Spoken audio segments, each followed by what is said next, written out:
Pengen sukses cepat? Tahan dulu teman-teman. Pelan-pelan, tapi pasti.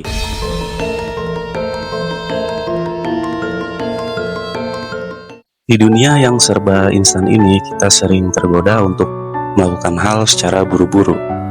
Entah itu dari diet, ingin cepat sukses dalam waktu sekejap, atau hal yang lain.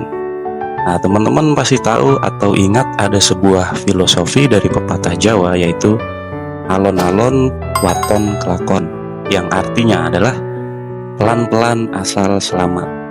Nah, kenapa sih harus pelan-pelan? Karena proses itu penting.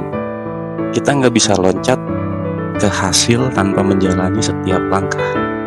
Misal dalam dunia kerja atau bisnis, itu kita semua pengen sukses. Tapi kita juga kadang lupa kalau sukses itu bukan hal yang bisa dikejar dengan buru-buru. Semua butuh waktu, dedikasi, dan juga konsistensi.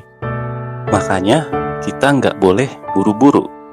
Karena setiap langkah yang kita ambil, meskipun itu terlihat kecil, itu justru memiliki arti. Dan justru proses yang berjalan pelan, itu kita jadi banyak belajar. Hal yang gak bisa kita dapetin kalau langsung terjun akhir cerita. Jadi buat teman-teman yang lagi dalam perjalanan menuju tujuan dan kesuksesan, pelan-pelan aja ya. Yang penting sampai.